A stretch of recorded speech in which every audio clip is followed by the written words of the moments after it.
Now, we have had the first part of Ninjago Crystalized released since late May of this year, with the release of the second season seemingly taking forever to come out. I rewatched the past seasons and noticed a pattern which, if brought into the second part of Crystalized, could hurt the story a lot. I'm Gabe the Builder, and today we will discuss why Ninjago Crystalized needs to change the stakes. Also, sorry if my voice doesn't sound too good. I was sick the past few days. Now I just have a sore throat, but yeah, so please stick with me. In the part 1 of Crystallized, we see the finale set up in many ways. From the return of Nia, or in the formation of the Council of Crystal King, these are two of the most important parts of the first part that will set up the finale. The two events have similar stories in past seasons, which we will discuss.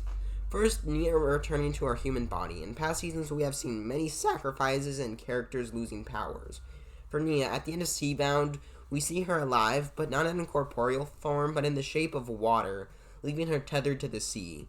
In part 1 of Crystallized, Asphira separates the elemental energy of hers, giving her corporeal body, but not her powers. One quick thing I will say is how Nia returns to her body is done much better than in other seasons, in my opinion, where it's not something that happens just in one episode, or even in a few minutes after, like in Remooted, but it's a multi-episode process of just getting her to her body, which even then leaves her weaker. It's very interesting that she doesn't have her power, which is going to be a big part of the rest of Crystallize. Now we have many instances of a character losing their powers. It started in Tournament of Elements, where Chen had a staff that could absorb elemental powers, but when destroyed, the powers were returned. In Possession, the possession of Lloyd caused the ninja to lose their powers, but when Mora left Lloyd's body, it returned.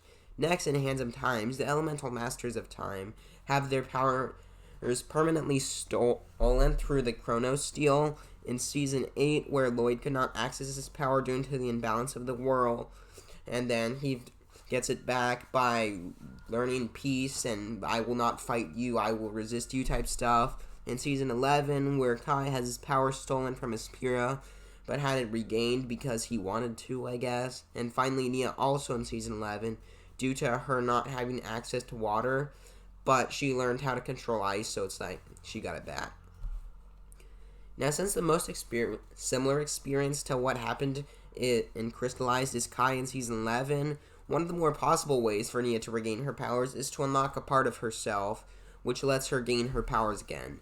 I don't really like this idea because it makes all the work to get Nia back to her body and sacrifice her powers pointless. It's something we have seen and it would disappoint many fans, and it doesn't have good stakes. What I would suggest is if we do want to give Nia her powers back, to revisit the idea from Hands of Time. The idea of an elemental power being stored in the staff of Aspira could lead to many interesting possibilities. Based on the Lego sets, we know the golden weapons will return and may be possessed by the Crystal King. That would, in theory, give the power of the ninja to the Crystal King. And I don't believe he could try to take Lloyd's power, so that would just leave him without green and then water. So in this idea, it could give the possibility of the Crystal King to possess all the main elements besides green and now including water.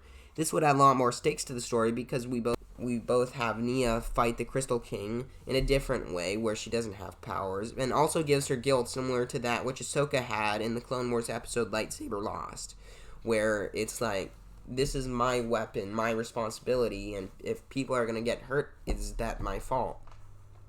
Now, they could also just not have anyone possess the power of water, which I think would also be good. But with this being the end of this show, I'd much rather Nia get her powers back in the next series coming out in 2023, just to add snakes to this to add snakes to this being the finale of this era of Ninjago. The next big event, which will affect the finale in a lot of ways, is the Council of the Crystal King. The main thing to draw comparison to this is, of course, Day of the Departed. Now, I've not watched this special in a while, but I do remember a lot of things. I remember that, the villains come back, and they did not have enough time to fully flesh out their story. They were promised revenge, but hardly even got a battle. Each villain would take one or two of the ninja and fight them, and then die without adding anything meaningful to the story.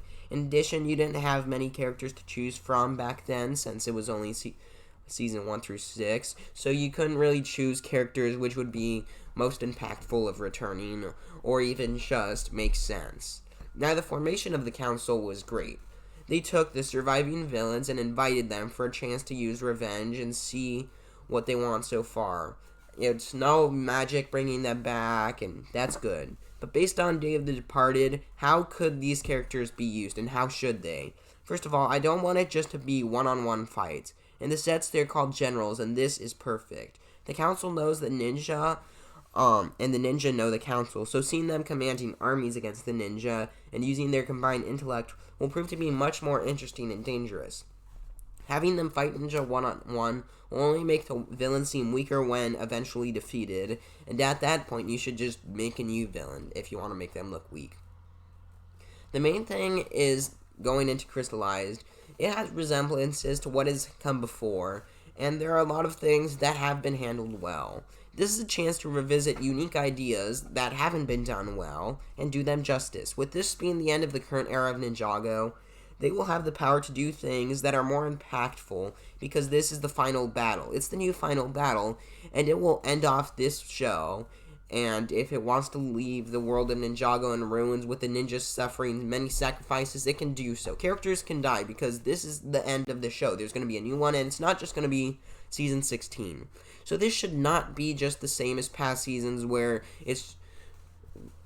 okay, things are going to be fine next season. This needs to have higher stakes and hopefully in the end giving us a higher reward, being hopefully the best season of all time. So that is it, and thank you for watching. What did you think?